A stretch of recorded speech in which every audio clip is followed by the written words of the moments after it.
बिस्मिल्लाहिर्रहमानिर्रहीम। आज हम क्लास फर्स्ट ईयर के फ़िज़िक्स के चैप्टर 5 का नेक्स्ट टॉपिक पढ़ेंगे, जिसमें बेसिकली हमने वेलोसिटीज़ निकालनी है किसकी, डिस्क की और हूप की। पहले हम कंडीशन को समझ लेते हैं कि हमारे पास कोई भी इंक्लाइंड प्लेन है। ठीक है, इंक्लाइंड प्लेन मतलब यहाँ पे हमारे पास डिस्क और हूप है और वो इस तरह से नीचे मूव कर रही है। डिस्क हमारे पास किस फॉर्म में होती है, हमने पहले भी जैसे पढ़ा अपने लास्ट लेक्चर में, मैं आपको दोबारा बता देती हूँ। डिस्क हमारे पास कोई भी ऐसी चीज़ जो मैस से भरी हुई है, ठीक है, फुल भरी हुई जो गोला हो कोई भी। और हूप हमारे पास क्या है, छल्ले की फॉर्म में, जो आप रिंग पहनते हो, अंदर से होलो होती है, सिर्फ साइड पे इसके मैस है, ये अंदर तक फुल इसमें मैस होता है। तो दो पॉइंट्स हमने इसके और पढ़े थे लास्ट लेक्चर में कि हूप का इनर्शिया ज़्यादा होता है और डिस्क का कम होता है, क्योंकि इसके एजिस पे मैस है, डिस्टेंस आर से मैस ज़्यादा डिस्टेंस पे है, सेंटर ऑफ एक्सिस से आर डिस्टेंस पे, तो ये हूप का इनर्शिया ज़्यादा और डिस्क का कम। बैक टू द टॉपिक कि अब हमारे पास डिस्क और हूप इधर है, ठीक है, और यहाँ से इन्होंने नीचे मूव करना है। अगर आप इस प्लेन को इस तरह से बना लो,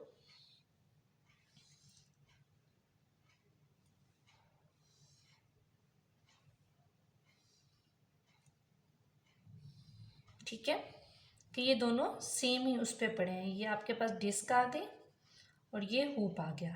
अब ये दोनों सेम स्पॉट पे हैं, सेम टाइम पे अगर यहाँ से फॉल डाउन अपना स्टार्ट करें, नीचे की तरफ मूव करना स्टार्ट करें, तो इनकी वेलोसिटीज़ क्या होगी, ये किस वेलोसिटी से पहुँचेगा इस सरफेस तक और ये किस वेलोसिटी से पहुँचेगा। बेसिकली ये हमारा आज का टॉपिक है जो हमने फाइंड आउट करनी है, डिस्क और हूप की वेलोसिटीज़।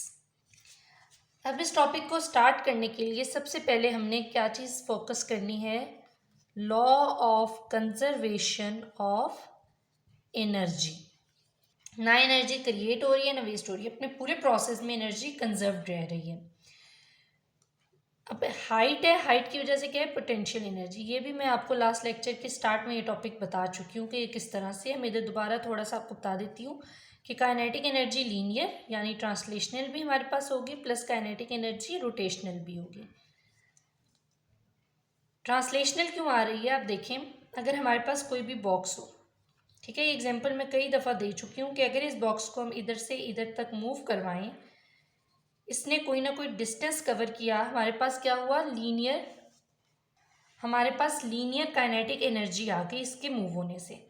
अगर अब ये चीज़, ये बॉल, ये डिस्क और हूप नीचे की तरफ मूव कर रहे हैं, डिस्टेंस कवर कर रहे हैं, ठीक है, मूवमेंट आ रही है, कोई ना कोई वेलोसिटी से मूव कर रहे हैं, तो काइनेटिक एनर्जी लीनियर ट्रांसलेशनल आएगी। अब ये मूव किस तरह कर रहे हैं, रोटेट होते हुए, इस तरह, साथ साथ रोटेशन भी तो हो रही है ना, इनके अपने एक्सिस के गिर्द गोल घूमे जा रहे हैं, जैसे टायर बॉल घूमती है उसी तरह डिस्क और हूप भी घूम रहे हैं, तो इट मीन्स वो रोटेशन कर रहे हैं, तो काइनेटिक एनर्जी रोटेशनल भी आएगी। अब हम अगर इधर पोटेंशियल एनर्जी की वैल्यू पुट करें, क्या होती है, mass gravity into height equal to kinetic energy translational क्या है हमारे पास, 1/2 mv², काइनेटिक एनर्जी का फॉर्मूला, और रोटेशनल हम पहले फाइंड आउट कर चुके हैं, पूरा लेक्चर है इस पर, आप वो लेक्चर देख सकते हैं।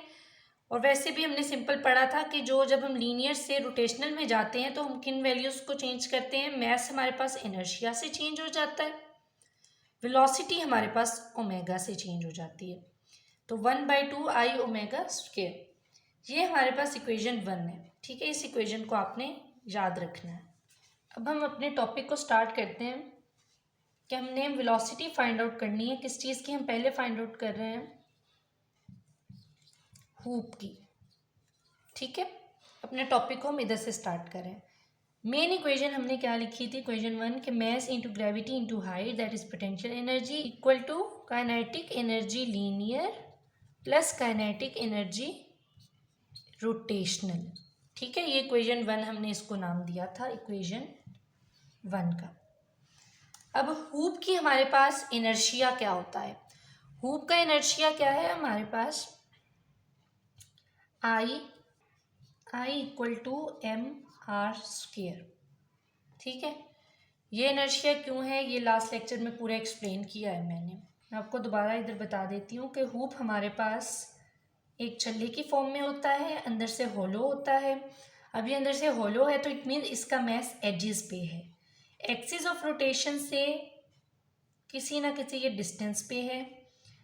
उस डिस्टेंस की वजह से ये अपने एक्सिस ऑफ रोटेशन पे मूव कर रहा है, आर ज़्यादा है और आर इनर्शिया डिपेंडेंट होता है आर पे और मैस पे। तो इधर हमारे पास इनर्शिया इसका डिस्क की निस्बत ज़्यादा है क्योंकि इसका आर ज़्यादा है।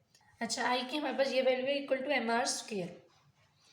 इस वैल्यू को हमने अपनी इक्वेशन में पुट करना है तो हमारे पास आएगा mass into gravity into height equal to 1/2 mv square plus 1/2 I की value M R square into omega square. ठीक है, तो mass into gravity into height हमारे पास वैल्यू आ गई 1/2 mv square plus 1/2 m R square omega square हमारे पास किसके इक्वल होता है? अगर हम इसको लीनियर में कन्वर्ट करें तो हमारे पास v इक्वल होता है बेसिकली आर ओमेगा के। ठीक है, तो mass into gravity into height equal to 1/2 mass into velocity का स्क्वायर प्लस 1/2 मैस इंटू ये वैल्यू सिंपली इधर पुट कर दी, एज इट इज़ पूरी इक्वेशन आ जाएगी। तो ये आ गया हमारे पास वी स्क्वायर। इन दोनों वैल्यूज़ को ऐड कर देंगे तो हमारे पास आ जाएगा mass into gravity into height equal to M V square.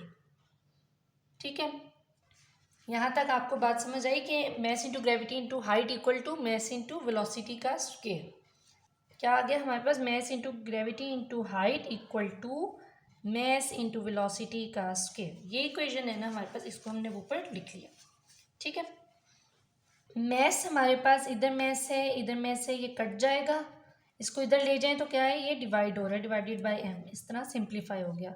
Gravity into height हमारे पास इक्वल आ गया वी स्क्वेयर कि हम क्या निकाल रहे थे? वेलोसिटी। वेलोसिटी अब हमारे पास आ गई वी की वैल्यू एक साइड पे।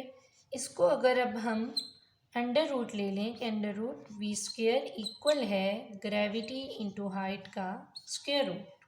वी इक्वल हो गया हमारे पास square root of gravity into height multiply, ये हमारे पास इसकी वैल्यू आ गई। ये किसकी वेलोसिटी है? हुप की। Velocity of hoop equal to under root square root of gravity into height. Same इसी मेथड पे चलते हुए हमने डिस्क की वेलोसिटी निकालेंगे और फिर इनको हम कंपेयर कर लेंगे। अच्छा जी, अब हमने निकालनी है वेलोसिटी किसकी? डिस्क की। डिस्क हमारे पास किस फॉर्म में होता है? डिस्क हमारे पास ये पूरा मैस से भरी हुई फॉर्म में होता है। इट मीन्स इसका इनर्शिया हमारे पास कम होता है क्योंकि इसका distance R from the centre of axis कुछ भी नहीं है मैस का, मैस इसके पूरा ऊपर आ रहा है, तो इट मीन्स इसका इनर्शिया कम है जो कि इक्वल है equal to 1/2 M R square. ठीक है, सेम वही हमारे पास equation, potential energy equal to kinetic energy linear plus kinetic energy rotational.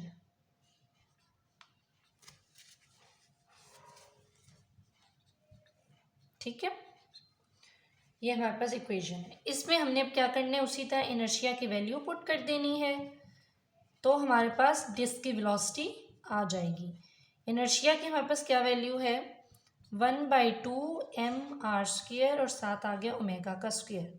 Mess into gravity into height equal है हमारे पास एज इट इज़, ये वैल्यू नीचे उतर जाएगी, प्लस अगर हम इसको सिंप्लीफाई कर दें 1/2 इंटू 1/2 इक्वल आ गया 1/4 एम, और एक साइड पे हमने अलग कर लिया आर स्क्वेयर और ओमेगा स्क्वेयर को। ये जैसे मैंने आपसे पहले कहा कि v इक्वल होता है आर ओमेगा के, तो वी स्क्वेयर इक्वल है आर स्क्वेयर ओमेगा स्क्वेयर के। सेम एज इट इज़ पूरी इक्वेशन को आप नीचे दोबारा लिख दें। Mass into gravity into height equal to 1/2 M V square plus 1/4 M, और इसकी जगह आ गया वी स्क्वेयर। ठीक है, अब आप देखो हम इन पूरी इक्वेशंस में से एम वी स्क्वेयर और एम वी स्क्वेयर को कॉमन ले सकते हैं।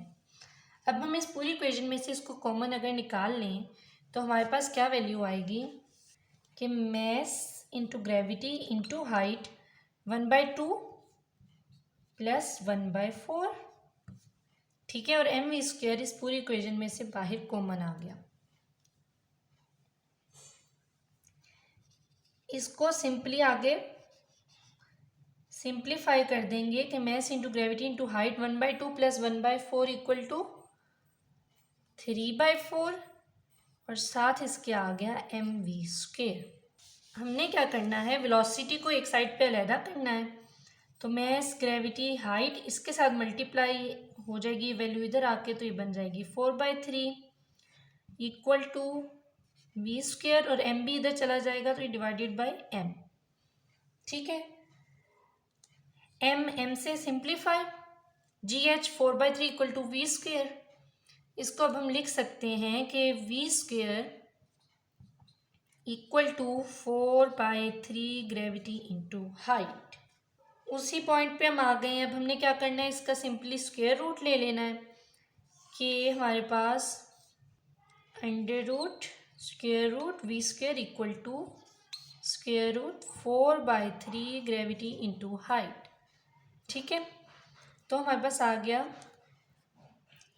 v equal to square root of 4/3 gravity into height.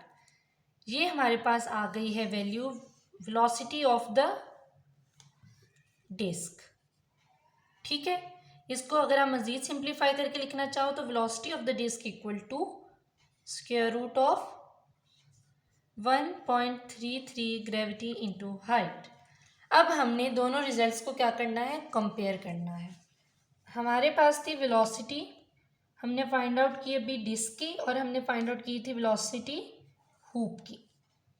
ठीक है, वेलोसिटी ऑफ द डिस्क जो भी हमने निकाली हमारे पास आई under root 4/3 gravity into height, और हूप की जो हमने वेलोसिटी निकाली थी वो थी under root of gravity into height. अगर आप इस इक्वेशन को कंपेयर करो तो हमारे पास किसकी वेलोसिटी ज़्यादा है, इस पॉइंट को अब आपने बहुत ही ज़्यादा गौर से समझना है। ठीक है, वेलोसिटी ऑफ द डिस्क ये है, वेलोसिटी ऑफ द हूप ये है, किसकी ज़्यादा है, ये सिर्फ जी एच है, इसके जी एच के साथ एक नंबर भी मल्टीप्लाई हो रहा है, वेलोसिटी ऑफ द डिस्क ज़्यादा है। अब क्यों ज़्यादा है ये कॉन्सेप्ट इधर से ले लो। हमने क्या पढ़ा था कि डिस्क हमारे पास एक मैस से भरी हुई चीज़ और हूप हमारे पास एक होलो कि सिर्फ एजेस पे मैस है। फिर हमने क्या पढ़ा कि इनर्शिया किसका ज़्यादा है, इनर्शिया हमने कहा हूप का ज़्यादा है और डिस्क का इनर्शिया कम है। ठीक है, इनर्शिया हमारे पास क्या होता है, हमने इसकी क्या डेफिनेशन पढ़ी थी कि moment of inertia is the property due to which a body opposes any change in its state of rest और ऑफ एंगुलर मोशन। ठीक है, कोई चीज़ रेस्ट पे है, अब ये डिस्क है या हूप है, आप इस चीज़ को समझो सिंपली, पहले आप इसको बॉल कह दो। ठीक है, ये एक बॉल है। अच्छा, अब ये अगर बॉल है और हम इसको मूव करवाना चाह रहे हैं तो हमें क्या चाहिए, इनर्शिया इसको मूव करने से रोकेगा, और अगर ये मूव कर रही है ऑलरेडी तो इनर्शिया इसको रोकने नहीं देगा, इसको मूव करवाता रहेगा। इनर्शिया क्या करता है, मोमेंट को, किसी भी मोमेंट को, चीज़ रेस्ट पे हो या मूवमेंट पे, उसको अपोज करता है, उसकी चीज़ मोशन को चेंज होना अपोज करता है। मैं दोबारा रिपीट कर रही हूँ, आप गौर से सुने कि अगर चीज़ रेस्ट पे हो या चीज़ मोशन में हो, उसकी स्टेट को चेंज नहीं होने देता। क्या चीज़ चेंज नहीं होने देती इस सारी स्टेट को, इनर्शिया। ठीक है,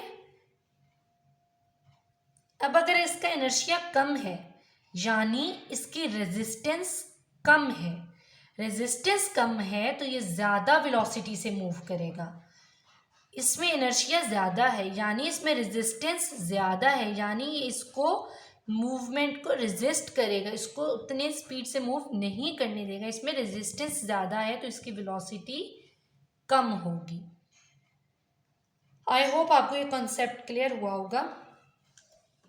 अगर स्टिल आपको कन्फ्यूजन है तो आप कमेंट सेक्शन में पूछें, मैं आपको दोबारा एक्सप्लेन ये चीज़ कर दूँगी। अच्छा जी, तो हम इधर पहुँचे कि वेलोसिटी डिस्क की ज़्यादा है और हूप की कम है। वेलोसिटी ऑफ डिस्क हमारे पास इक्वल है, अगर हम हूप की क्या वेलोसिटी थी GH। अगर हम हूप की वेलोसिटी के साथ 4/3 को मल्टीप्लाई कर दें तो हमारे पास डिस्क की आ जाती है, वो इतनी ज़्यादा है।